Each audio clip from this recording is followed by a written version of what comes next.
Yeah. Now, we mentioned this a lot of charitable remainder trusts. They're also known as CRUTs for short, adding them as a beneficiary to your kind of IRA. I just want to give a little bit of context. Why does this make sense is we mentioned this before. It allows you to defer tax liabilities even further, which allows you to create more wealth. Essentially, again, keep on hitting on this of compounding is if you can avoid paying ordinary income taxes today, reinvest that money, you're going to come out ahead in the future. And that's really the premise of a charitable remainder trust is instead of forcing you to withdraw all that money within 10, it allows you to withdraw that money over your lifetime in a tax advantage way. And so that's really a tax benefit is you can defer the taxes. You can on the growth when you reinvest that money inside of a charitable remainder trust, instead of paying ordinary income taxes on that growth, you can pay capital gains taxes, which will be lower. And then it also gives you more flexible timing of, to George's point, in your peak earning years, you may or may not need it, but it gives you the optionality that you don't have to take it out within 10 years. You can withdraw it over a longer timeline. Maybe wait till if you need it when your kids are in college or retirement. You have that flexibility versus being stuck to that 10-year period. And the final piece is what we hit on is term remainder trust has some asset protection pieces where that if you're sued, that those assets are protected so that you may not lose everything, or in the event of a divorce, there's some additional benefits there that not only enable you to reduce taxes, but reduce the potential liabilities from these external events. Right. That's the real reason people post the Secure Act use charitable remainder trust as a beneficiary to IRAs. Any kind of other big benefits, and we'll jump into, I know people probably have questions on how does this work. We'll jump into that next. Any kind of other big benefits you think we're missing here, George? There's kind of spending guardrails, those pieces, but any other high level benefits? I would just like to summarize that trusts have been used for centuries, and sometimes you're protecting the beneficiary from themselves. Oftentimes you're protecting the beneficiary from outside dangers. And so this really applies, and it's an awesome vehicle outside of the tax benefits to Yes. being able to provide that type of protection. Yeah, it's a really good call out. Is the origins of the trust in the U.S. legal system came from England, and the original idea was to protect landholders from lords and kings and protect basic land rights.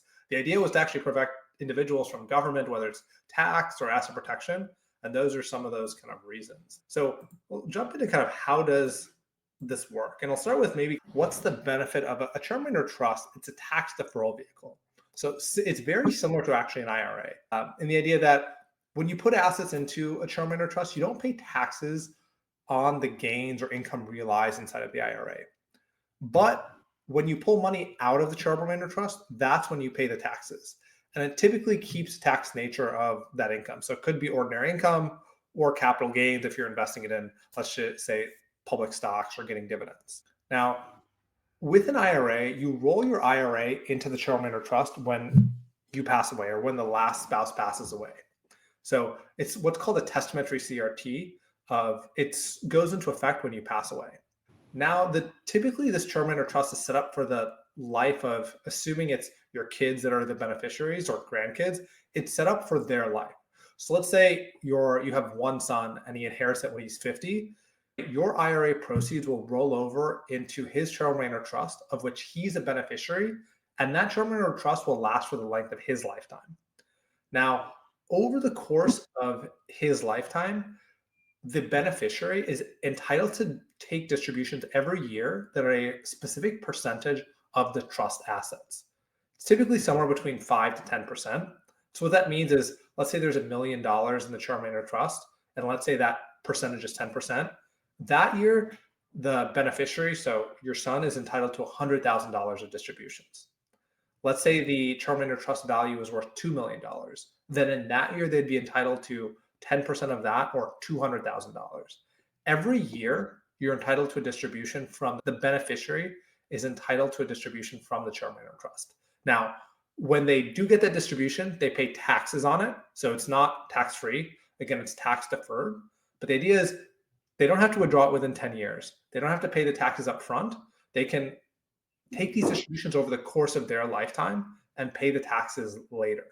And there's versions of charitable remainder trust. We're not going to go too far into this, but there's versions where you can actually defer those distributions. So you don't have to take that 10% every year. You could take a smaller percent, or essentially 0% for the first 10 years, and then have a accrue that amount that you didn't take and take larger distributions 10 years later when you retire, when you want to buy a vacation home, when you want to pay for your kids' college. You can really customize it to, again, one of the things we call is the flexibility of when you need the money, when you maybe have a lower income, when you move to a low tax state. There's a lot of reasons that enables you to take advantage of compounding, grow it tax free, withdraw it over a longer timeline, and do it when it fits your life situation. Any other things, George, you think I'm missing of how this works with the IRA rollover or other important pieces? I would just add, as an overarching principle, these are considered split interest gifts. Yeah. And so the immediate beneficiary is typically an individual or multiple individuals. The remainder beneficiary is a charity or charities, or it could be a donor advised fund or a private foundation. There's different charities that qualify. And we'll talk about what is the role of a trustee and how are these structured. But the goal is really to benefit both classes of beneficiaries. And so there's ways to structure it so that you get your cake and eat it too. And these have been tremendous vehicles that I've seen work very well, helping both the individuals and the charities. Your company has such awesome education on your website and through other webinars you do. Highly encourage you to learn more about charitable remainder trusts. A charitable remainder unit trust is one type of charitable remainder trust, the one that we're going to focus on today, but there's other options as well. It's a really good point. I did miss the charitable piece, but there is typically the assumption is the beneficiary, whether it's your kids or whoever you name to receive that, they're entitled to distributions every year. And when the trust ends, let's say you set it up for your son's lifetime, when your son passes away, the trust ends, and whatever's left in the trust, that remainder, that's what goes to the charity of your choice. So George mentioned that could be the donor advised fund. It could be the Boys and Girls Club, could be the Red Cross, could be your church. It could be all of the above. It could be, and this is where it's like, you hit on this point of it's really, there's a couple interested parties. George already mentioned the reason that the Secure Act was created was the IRS wants your money. They want more tax revenues. Really, when you look at your IRA, there's you and your family as interested parties. There's the government because they want their tax revenue. And with the charitable remainder trust, what you're doing is you're actually decreasing the size that the government gets. You're giving some amount to charity, but really what's happening is you and the charity are winning at the expense of the government. Right. And that's kind of like, that's the trade-off. That's why it's a win. I'd say it's a win for you or your family, a win for charity, and it's a lose for the government, but they're okay because the charity's coming ahead. And that's a really important piece to understand. And I'll caveat that with saying something that I like to say is give unto Caesar what is Caesar's, but don't give Caesar a tip.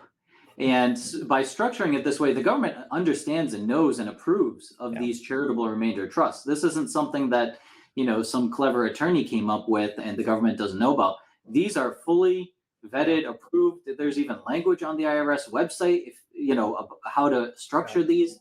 And so this is fully legal. They understand, yes, they might be getting a little bit less tax revenue, but the benefit to society of being able to support charities that are doing very important work, the government can't help everybody.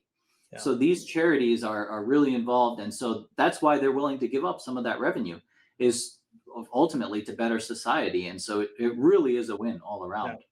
Yeah. It's a really good, important piece to hit on. These charitable trusts have been around since the origins of the US legal system. The last time that the IRS really functionally changed these were the 60s. And that was just actuarial methodology, but the structural thing hasn't really changed.